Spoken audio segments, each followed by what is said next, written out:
The raccoon named Oume, a story from Japan.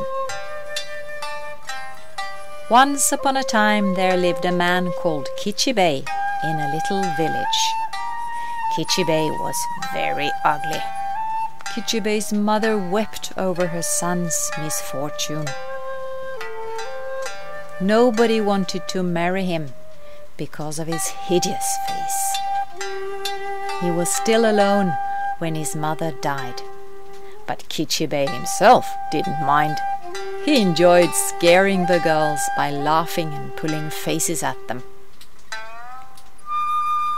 Kichibei was the best singer and lead dancer in the village. One night there was a big dancing party held as usual in the garden of the village headman. The garden was brightly lit with many big lanterns. In the middle was the overturned wooden rice grinder used as a stage.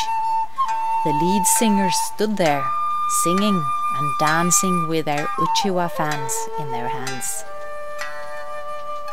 The last and best singer was Kichibei. Everyone waited eagerly for his appearance. He entertained them with his sweet voice. All villagers were charmed by Kichibei's singing, and even the girls he usually scared loved to dance to his tunes until very late. Next morning there was no trail of smoke from the chimney of Kichibei's house. The villagers went to his house, but Kichibei was not there. They looked for him all over the village without success. He had gone missing. An elder recalled, in the old days it was said that jealous demons would bewitch a good singer and drag him off to their world. When the others heard this, they all remembered that the raccoon Oume was living in the windy valley. Let's go to the valley together.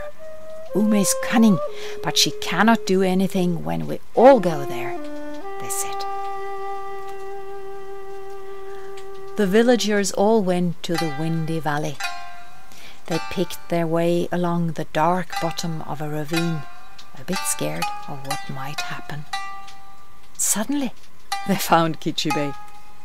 He was sitting quite relaxed on a big rock, facing the raccoon Oume, and they were talking happily together. Oume caught sight of the villagers and disappeared into the shadows after whispering something to Kichibei. He collapsed on the rock. The villagers ran up to Kichibei, calling his name, but he seemed not to hear. Kichibei was unconscious. Kichibei was carried back to his home and put to bed. He slept without stirring for a long time. He was ghastly pale. At midnight, Kichibei suddenly got up. The others were pleased to see him awake and asked if he was feeling well again. But Kichibei just looked at them. His face was blank and he didn't reply. He staggered out, calling for Oume. Oume! Oume! The villagers grabbed Kichibei and tied him to the corner post. He kept calling for Oume. Oume! Oume! Kichibei seemed to be tricked into believing that he was married to Oume, who in his mind was a beautiful human girl. Later, the villagers untied Kichibei so he could eat, but instead he tried to run away. He raved about going to the windy valley and Oume.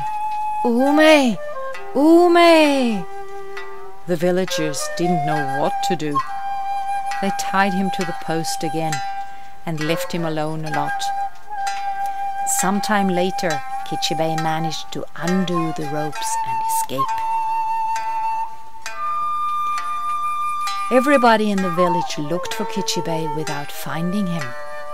A few days later, they could hear Kichibei happily singing in the windy valley. They were all charmed by his songs. They stopped what they were doing and just listened. This happened a long time ago, but the story continues to live through the generations. Still today, you may hear Kichibei's songs coming from the windy valley if you listen closely and the wind is right.